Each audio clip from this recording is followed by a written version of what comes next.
উত্তর দিতে গিয়ে বলেছিলেন, হে পরীক্ষিত মহারাজ, আপনার প্রশ্নটা খুব সুন্দর হয়েছে, একটা ভালো প্রশ্ন করেছেন। এই কথাটা সকলের জানা প্রয়োজন, প্রত্যেকটা জীবের দরকার এই কথাটা জানা। আসন্ন মৃত্যু জীব কারা?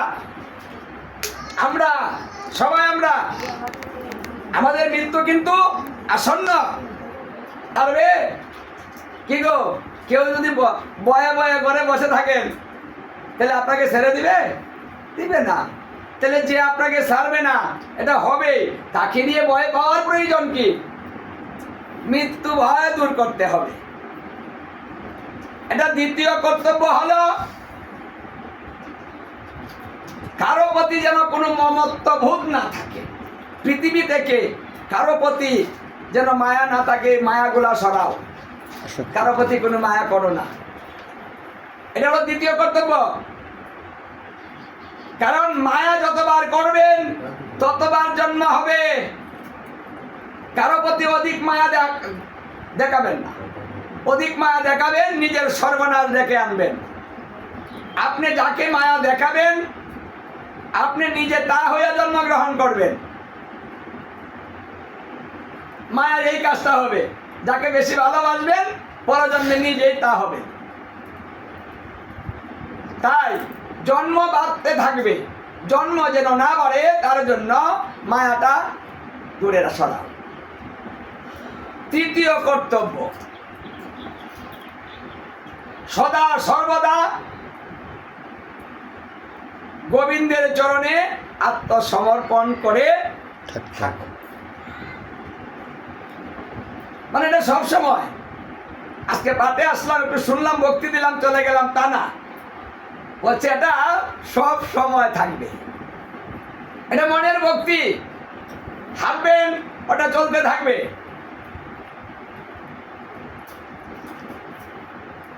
রাস্তাঘাটে চলবে, খাইতে গেলে চলবে, ঘুমাইতে গেলে চলবে, মানে ওটা বন্ধ হবে না। আপনি আত্মসমর্পণ করে আছেন। এই তিনটা কাজ যে জীব করবে, সেই ব্যক্তি কোনোদিন নরকে যাবে না, ভগবত ধামে চলে যাবে। এই তিনটা কাজের দ্বারাতে। তাহলে নিজে বিচার করুন যে আমরা তিনটা কাজ করছি কিনা। মাত্র ধর্মটা একটা তিনের মধ্যে রেখে দিলেন, তিনের মধ্যেই ধর্ম রাখলেন, অধিক সংখ্যায় গেলেন না। কারণ আমরা অধিক পারবো না। তিনটাই তো মানছি না, তিন কথাই তো মানতে পারি না। এত কথা মানবো কি করে? কথা মানতে পারি না। তাহলে কিছু কিছু মানলেই হবে। তাহলে সহজ কথাগুলা কি মানতে পারি না?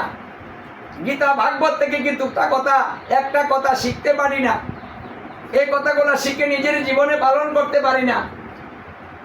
এই কথাটা তো এই পদ্মবার উত্তরাখণ্ডে বলেছে যে একটা কথা যদি কেউ সাধুগুরু বৈষ্ণবের মুখ নিঃসৃত বাণী, সেই কথাটা সে পালন করে, হে দূতগণ তোমরা তার কাছে যেও না। একটা কথা যদি গীতা ভাগবত থেকে নিয়ে যান আর সে কথাটা পালন করেন, তাহলে যমদূত আপনার কাছে যাবে না। আর কি চান? আর কত সহজ দিবেন তিনি আমাদের রক্ষা করার জন্য, বাঁচানোর জন্য, উদ্ধার করার জন্য যে যে ব্যবস্থা করা দরকার তিনি সমস্ত ব্যবস্থা করে দিয়েছেন।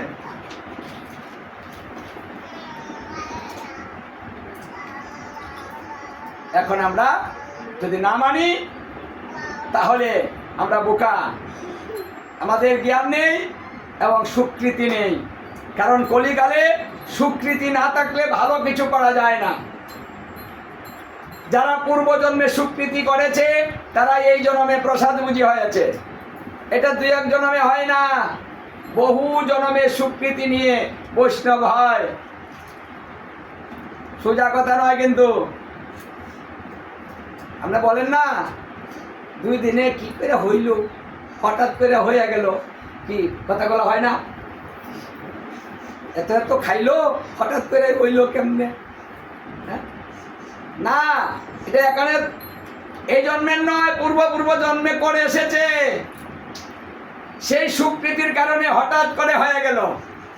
যার স্বীকৃতি হচ্ছে না সে হতে পারবে না।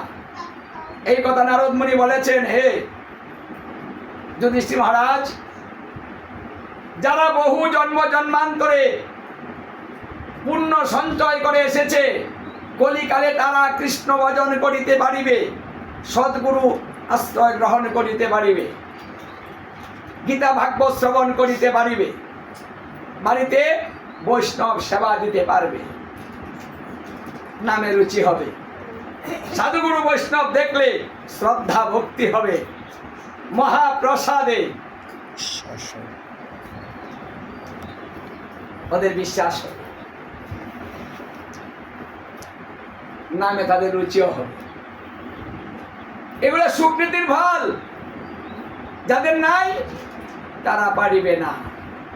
তাহলে বুঝতে হবে, যারা এই কাজগুলা করে তারা বহু জন্মের সুকৃতি নিয়ে এসেছে, তাই তারা করছে। করবেন না, এই কলিকালে শান্তি পাবেন না, কোথাও শান্তি নেই, একমাত্র ভজনের মধ্যে শান্তি। কোথাও শান্তি পাবেন না, কেউ দিব না শান্তি আপনাকে। কে দিচ্ছে? সংসার করছেন, বুঝতে পারছেন না? কে দিচ্ছে? ছেলে মানুষ করবেন, বড় হয়ে আপনাকে সুখী বানাবে। কটা বানাচ্ছে সুখী? কেমন সুখ করছেন? ছেলে বিয়ে করাবেন, বউ আসবে, ভালো মন্দ খাওয়াবেন, বসে বসে খাবেন, কি শখ! বিয়ে করিয়ে দেখেন তো কেমন শখ করে খেতে পারেন। হ্যাঁ, কেউ খেতে পাচ্ছেন? ভালো মন্দ দিচ্ছে? হ্যাঁ? যে পর্যন্ত শক্তি আছে এই পর্যন্ত নিজেই করে যেতে হবে, লাভ নাই। এখানে কর্তব্য, আপনি এখানে কর্তব্য করে যাবেন, কারো কাছ থেকে কিছু আশা করবেন না। শুধু আপনার দায়িত্ব কর্তব্য যতটুকু আপনি চালিয়ে যান, করে যান। কারো কাছে আশা করবেন না আমাকে করে দিবে, ওই আশাটা করবেন না। আশা করবেন কষ্ট পাবেন, আশা করবেন না কষ্ট নেই। এই জন্য বলছি যে যতবার তুমি চাইবে ততবার তোমাকে দেওয়া হবে, তুমি যা চাবে তুমি তাই পাবে। মানে ভগবান কথা দিয়েছেন যে যে পর্যন্ত তোমরা চাইবে সেই পর্যন্তই দিব, কারো মনের কথা মনের চাওয়া অপূরণ রাখবো না, এটা কথা দেওয়া হয়েছে। এই জন্য গীতায় বলেছে কর্ম করে যাও, কিন্তু তুমি কিছু চেও না, ফলের আশা করো না। যদি করো তাহলে কি হবে? জন্ম বৃদ্ধি হবে, জন্মটা বৃদ্ধি হবে, সহজে জন্ম মৃত্যু নিবারণ হবে না। ছাওয়াছাবি বন্ধ করো, নিষ্কাম কর্ম করো, তোমার কর্তব্য সেটা করে যাও, করে যান, শান্তি তার মধ্যে।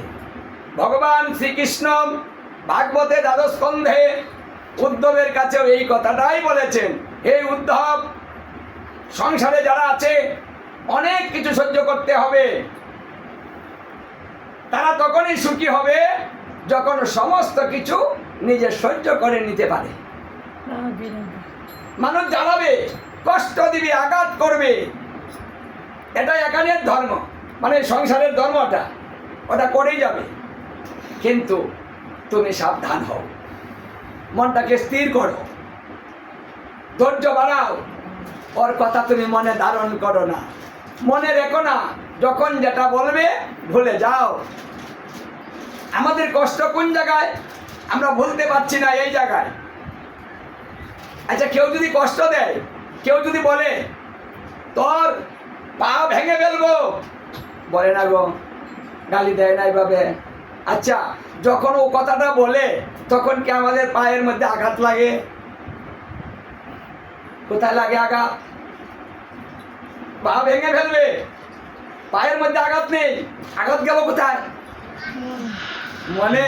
বাবা, দেখছেন, সবাই কিন্তু ভালো বোঝে। আঘাত কোথায় লাগে? গালি দেয় এক জায়গায়, আঘাত চলে যায় আরেক জায়গায়। হ্যাঁ, মানে ব্যথা এক জায়গায় জমা পেতে যায়। হ্যাঁ, তোর ঘাড় মটকিয়ে ফেলবো, গাড়ে কোনো ব্যথাই নেই, মটকালো। হ্যাঁ, কিন্তু চলে গেল মনে। হ্যাঁ, ব্যথা জমা হচ্ছে এক জায়গায়। হে উদ্ধব, যেখানে জমা হয় ব্যথা, ওখানে জমাতে দিও না, জমাতে দিবেন না। আমার কথা যদি কেউ মেনে চলে তার কোনোদিন কষ্ট হবে না। এই কথাটা তুমি জগতের সবাইকে বলে দিও। এই কথাটা উদ্ধবকে শ্রীকৃষ্ণ স্বয়ং বলেছেন। কথাটা মেনে দেখুন না। কে?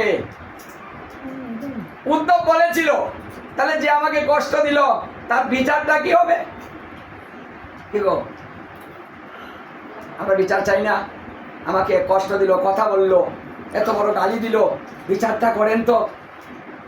এখন ভগবান শ্রীকৃষ্ণের কাছে বিচার দিলেন না? কেউ বলে না এই যে তুই এত বড় মিথ্যা কথা বললি ভগবান,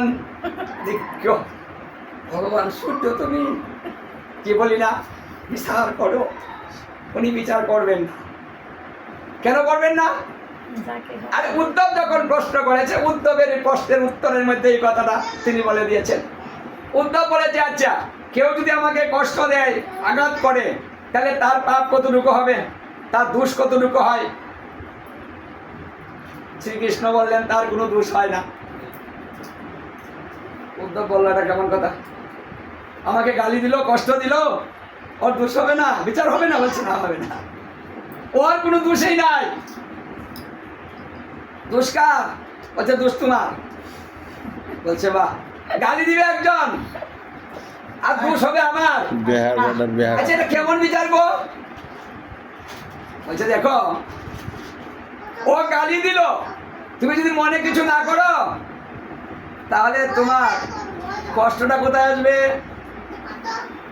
অনর্থক তুমি ওকে দুষতে যাও কেন? তোমার নিজের মন ঠিক করে ফেলো, তোমার কাছেই আছে, ওকে ঠিক করো, শক্ত করে ফেলো, যা যা খুশি বলো, আমি মনে কিচ্ছু করবো। কি এমন কিছু লোক আছে কিন্তু মনে কিছু করে না, তারা সুখী। আর যারা মনে ধারণ করে, জীবনেও বলবো না এই যে কথাটা আমি মনে রাখছি, সহ্য গোষ্ঠী তৈরি মনে রাখি, মরে গেলেও বলবো না। বাপ রে বাপ, কি মন আমাদের! কেউ আঘাত দিলে মরার ঘরেও বলতে চাই না। আরে ভগবান বলছে সঙ্গে সঙ্গে বলে যাও, আর আমরা বলছি মরলেও বলবো না। হ্যাঁ, সারা জীবন মনে রাখবো, মরার পরেও। বাপ রে বাপ। হ্যাঁ, ভগবান বলছে কষ্ট থাকবেই তোর। ও কথা যতবার মনে হবে ততবার তোর মনে জ্বালা পোড়া হবে। কি হবে না গো? কি কথাটা যে বললো, কত বড় কথাটা বললো, যতবার মনে করে দেখেন তো কত কষ্ট শুরু হয়ে যায়, মনটা খারাপ হয়ে যায়। হঠাৎ করে সুখী আছেন, মন নষ্ট হয় কেন? হঠাৎ করে একটা কথা মনে পড়ে গেল, মন নষ্ট হয়ে গেল।